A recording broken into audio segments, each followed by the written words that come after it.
Hello guys, welcome to our channel Vishal dog world. और guys, last video में sir के साथ लाया था almost like couple of months ago. तो उसमें हम लोग ने पेट्स की वैक्सीनेशन, डिवॉर्मिंग और करेक्ट एज क्या होती है वैक्सीनेशन की वो बताया था।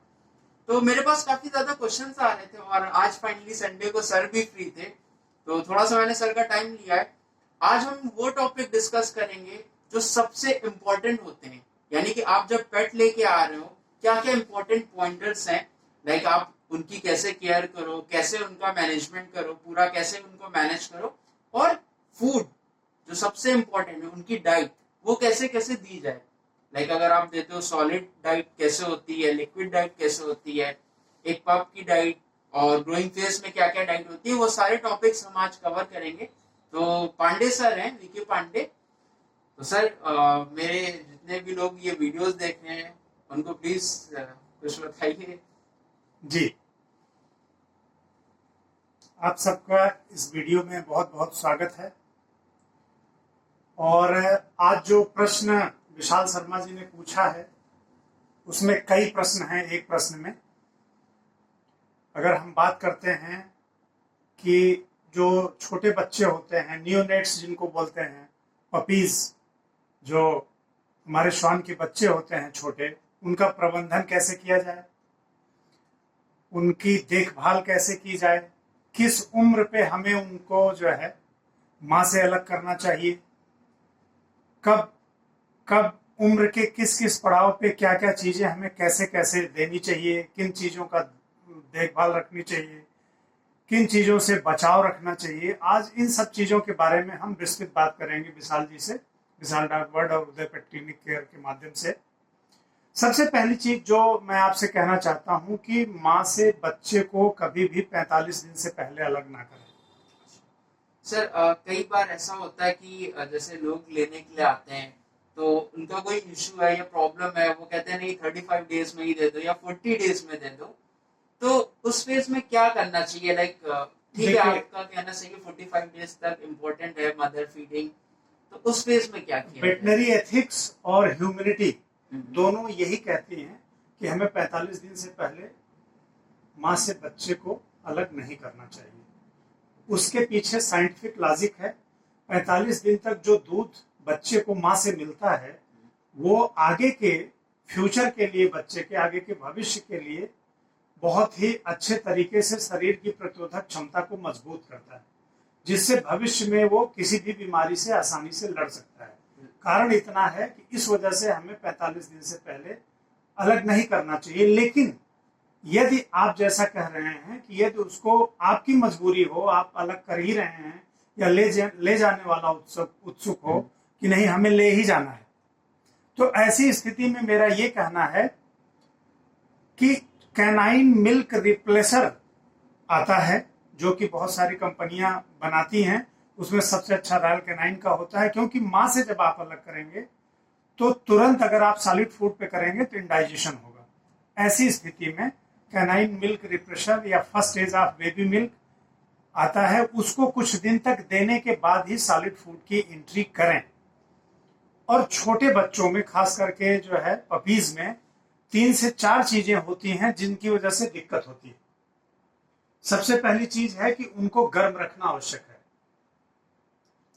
माँ के जब गर्भ में रहते हैं तो ठीक ठाक गर्मी उनको मिली रही हुई रहती है। जब वो बाहर आते हैं तो उस समय उनको उसी टेम्परेचर की जरूरत होती है। तो ऐसे में क्या होता है, अगर माँ साथ में है तो वो अपने साथ रख करके उस जो है तापमान को बनाए रखती है। अगर ऐसा नहीं है, माँ नहीं है, तो जो है हॉट वाटर बॉटल्स होती हैं, उनको आप आराम से कपड़े में लपेट करके और पप्स के चारों तरफ रख सकते हैं, जिससे उसका एक तो टेम्परेचर बना रहेगा। नहीं तो क्या होता है, ज्यादातर बच्चे हाइपोथर्मिया की वजह से दिक्कत में आते हैं, टेम्परेचर उनका डाउन हो जाता है। सर, इसी में एक छोटा सा ही क्वेश्चन है कि अगर जैसे पप की एज 35 या 40 डेज है और जो ओनर है वो खुद आराम से, आपको पता है कि कितनी ज्यादा गर्मी पड़ रही है, अगर ओनर एसी में सो रहा है तो वो अगर पप को रखना चाह रहा है एसी में, तो क्या वो सूटेबल रहता है 35-40 डेज के पप को एसी में रखना? 7-8 घंटे के लिए। बिल्कुल सही प्रश्न है आपका। एसी में रखना सुटेबल तो हम नहीं कह सकते, क्योंकि एसी में जो टेम्परेचर होगा आप अगर एसी में सो रहे हैं तो आपको ठंड लगेगी तो आप चादर ओढ़ लेंगे, बिल्कुल। आपको ठंड लगेगी तो आप और भी मोटा कपड़ा ओढ़ सकते हैं।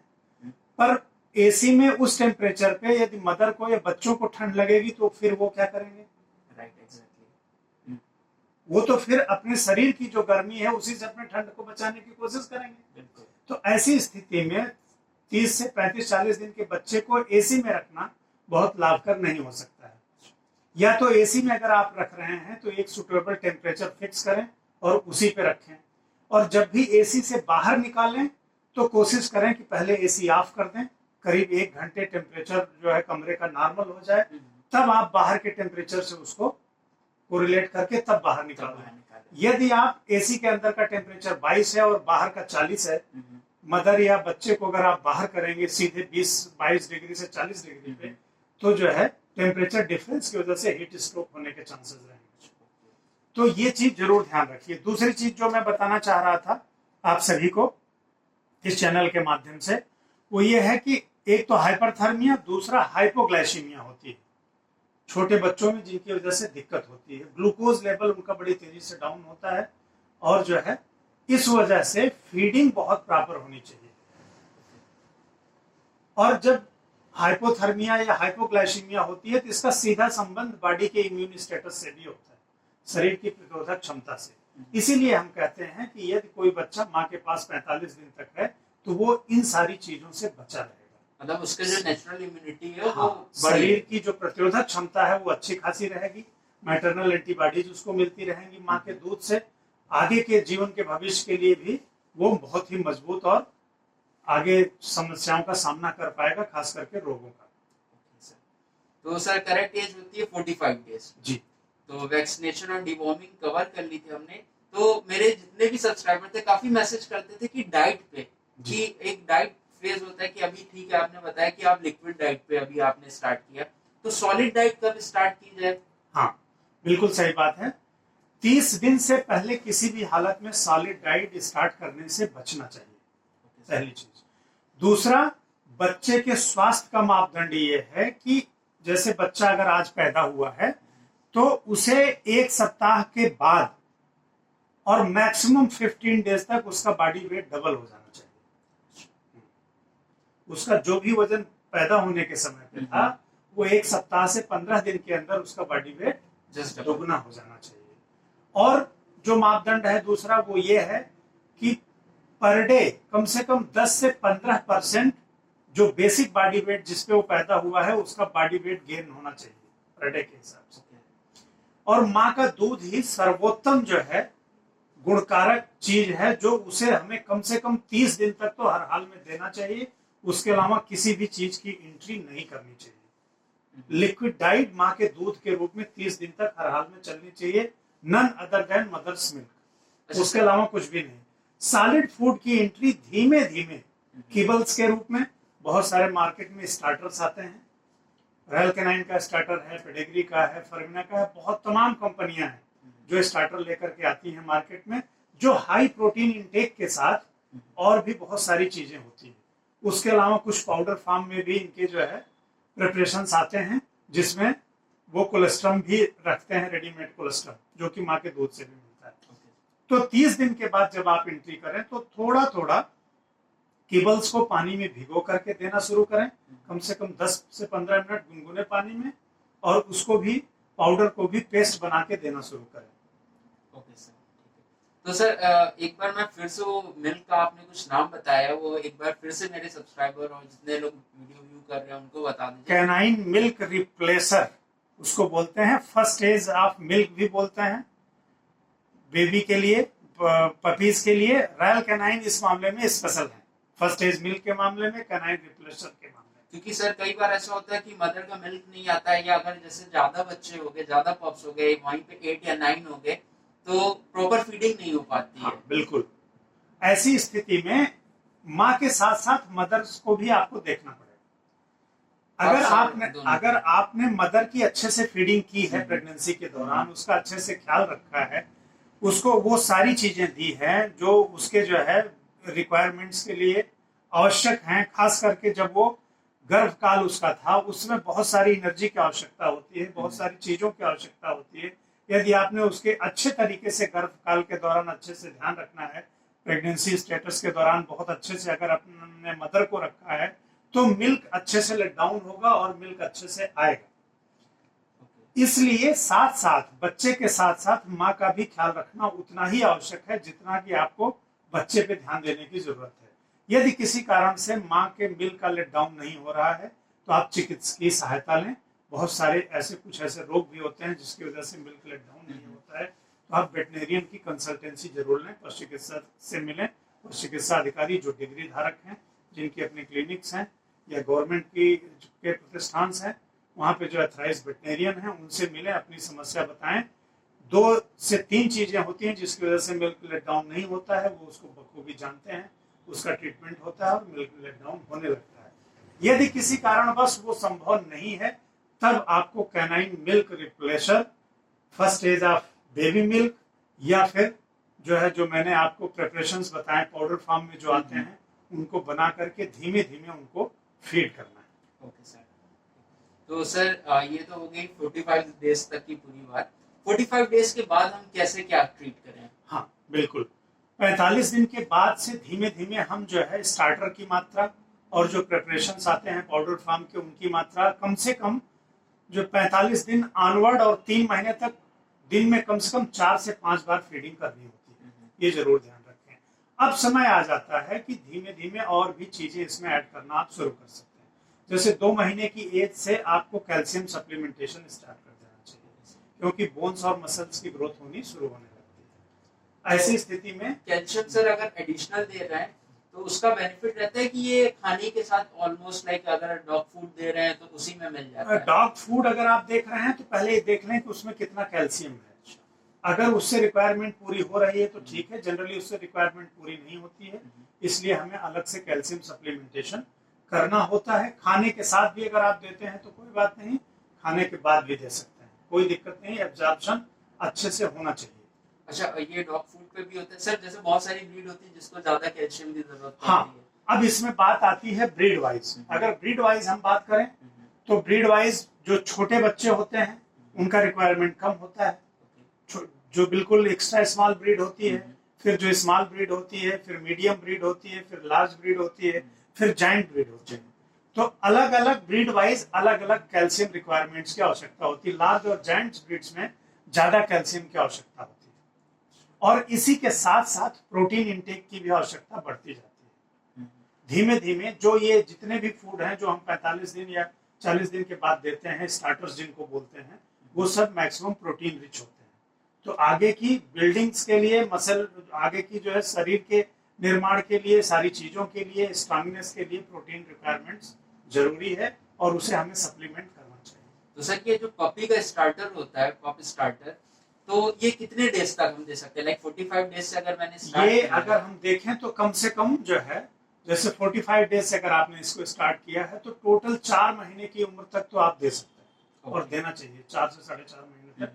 उसके बाद फिर थोड़ा थोड़ा प्रोटीन का इंटेक घटा करके दूसरे फूड्स मार्केट में आने लगते हैं। लेकिन उसके साथ साथ आपको घर के खाने से भी अब पपी को अवेयर कराना चाहिए। जैसे रोटी का छिलका है, दही है, पनीर है, या दलिया पका करके आप दे सकते हैं। दूध दे करके आपको टेस्ट करना पड़ेगा कि कहीं ऐसा तो नहीं कि दूध से डायरिया हो रही है, क्योंकि धीमे धीमे 2 महीने तक तो दूध पचेगा, 45 दिन तक दूध पचेगा, लेकिन धीमे धीमे ग्लूकोज लैक्टोज इंटॉलरेंस होने लगती है तो दूध का पचना कम होने लगता है। इसीलिए हमें सॉलिड फूड की एंट्री करनी पड़ती है। तो ये जो सारी चीजें हैं, जैसे कुछ सब्जियां हैं इस समय, इनके लिए कद्दू, लौकी, लोबिया, इन सबको आप उबाल करके, बॉयल करके थोड़ा थोड़ा मात्रा में, उसके साथ थोड़ी दही मिला करके और थोड़ा थोड़ा ऐड कर सकते हैं इनके खाने में। मतलब होम फूड भी देना चाहिए? होम फूड पे बिल्कुल देना चाहिए। फ्रेश, हाइजीनिक होता है, तुरंत का बना हुआ होता है, फ्रेशली प्रिपेयर्ड होता है और बहुत अच्छी होती है ये चीजें, होममेड फूड। सर आपने दूध के लिए बताया, तो आपको पता ही कि मेरे जितने भी पेट्स हैं वो सब दूध देते हैं, तो मैंने हमेशा से ट्राई किया, दिया, तो कभी भी ऐसा कोई इशू नहीं आया है। हाँ बिल्कुल, आपकी बात सही है। कुछ हमारे पेट्स ऐसे होते हैं जिनको लैक्टोज इंटॉलरेंस की प्रॉब्लम होती है, तो उनको दूध बिल्कुल नहीं पचता है। इसलिए उस चीज को टेस्ट करने के लिए पहले आपको थोड़ा सा दूध दे करके देखना होगा, यदि पच रहा है तो आप दे सकते हैं। लाइक 60 डेज बाद भी अगर हम थोड़ा सा दूध हाँ, दे रहे हैं, वो डाइजेस्ट कर ले रहा है, तो बिल्कुल। हम कंटिन्यू। बिल्कुल।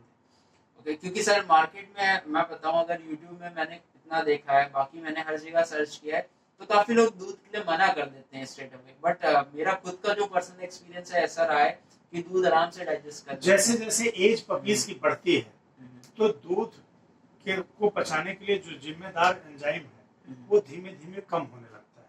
अच्छा। तो साइंटिफिकली इससे बचना चाहिए ये, लेकिन यदि आपको महसूस हो रहा है कि आपका पेट फुली दूध को एंजॉय कर रहा है और दूध डाइजेस्ट हो रहा है, तो कोई प्रॉब्लम नहीं है, कोई इशू नहीं। ओके सर, तो ये हो गई डाइट बेसिकली। और सर जैसे अगर लाइक पप बड़ा होता है, तो नॉनवेज के ऊपर बात करते हैं। जैसे बहुत से लोग कहते हैं कि हाँ ठीक है, नॉनवेज देना चाहते हैं अपने पेट को, इवन मैं खुद देता हूँ, तो नॉनवेज देना क्या सही है पेट को? देखिए, सही मायने में अगर यदि देखा जाए, तो ये जो हमारे जिनकी हम बात कर रहे हैं, कैनाइंस की, डॉग्स की जिनकी बात हम कर रहे हैं, तो ये वास्तव में कार्निवोर्स होते हैं, और जो है ये इनको फ्लैश नॉनवेज बहुत पसंद है। Yes sir. तो ऐसी स्थिति में जैसे चिकन हुआ, मटन हुआ, या और भी कोई नॉनवेज कंटेंट, बॉइल्ड एग हुआ, यदि ये सब सारी चीजें आप देते हैं, तो उससे बहुत सारी चीजों का रिक्वायरमेंट्स पूरा होता है उनका, खास करके प्रोटीन की रिक्वायरमेंट पूरी होती है, और भी बहुत सारे न्यूट्रिएंट्स होते हैं जिनकी रिक्वायरमेंट्स पूरी होती है। तो आप नॉनवेज दे सकते हैं, लेकिन जो सबसे बड़ी समस्या इनके साथ आती है कि जब एक बार आप नॉनवेज खिलाने लगते हैं और वो नॉनवेज के आदी हो जाते हैं, तो फिर दूसरी चीजें खाने से वो पीछे हटेंगे। Right right sir. और हमको डेली नॉनवेज नहीं देना चाहिए। अच्छा। अगर आप नॉनवेज दे ही रहे हैं, तो कुछ शेड्यूल आप अपना बना लें कि सप्ताह में 2 दिन या 3 दिन हमें इनको देना है, एज ए फूड चेंज और न्यूट्रिएंट्स कंटेंट को ऐड करने के लिए। तो मतलब नॉनवेज ऐसा देने में कोई इशू नहीं है? बिल्कुल, कोई दिक्कत नहीं है। बाकी ऐसा बोन्स, हार्ड बोन्स ना दें फूड में?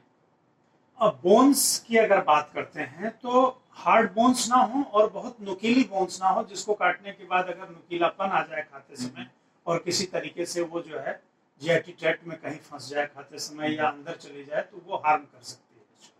उस चीज को बचाना है। फिश भी दे सकते हैं आप, फिश बहुत अच्छी चीज होती है, पर उसमें कांटे नहीं होने चाहिए। कांटे ना हो। ठीक है सर। तो आज हमने बात की ऑलमोस्ट लाइक पपी को कैसे लाएं, किस एज में, करेक्ट एज में लाएं। अगर मदर के पास है, मिल्क नहीं प्रोड्यूस कर पा रही है मदर, तो उस टाइम पे कैसे आप मिल्क प्रोड्यूस करवा सकते हो मदर का, अपने वेट को दिखा के। स्टिल नहीं होता है तो मार्केट में भी एडिशनल सप्लीमेंट्स आते हैं, आप वो यूज कर सकते हो। इसके साथ साथ 45 डेज बाद जो आप स्टार्टर स्टार्ट करोगे, वो कब तक आप यूज कर सकते हो, और उसके बाद लाइक 4 मंथ्स, 4.5 मंथ्स के बाद कौन सा फूड आप यूज कर सकते हो। तो अब वीडियो काफी ज्यादा लंबी हो जाएगी और काफी ज्यादा सर का टाइम मैं ले लूंगा, तो हम नेक्स्ट वीडियो में कवर अप करेंगे। सर के साथ आते हैं जल्दी, उसमें कवर करेंगे कि प्रॉपर एक डाइट कैसे दी जाए पपी को, कि लाइक आप 45 डेज बाद आए हो, 45 डेज के बाद 2 मंथ्स तक क्या डाइट है, 2 से 3 मंथ्स, 3 से 4 मंथ, तो वो जल्दी डाइट चार्ट मैं आपके पास लाऊंगा। तो फिर से मैं आपको थैंक्स कहना चाहूंगा guys, thank you so much and thank you sir. नमस्कार।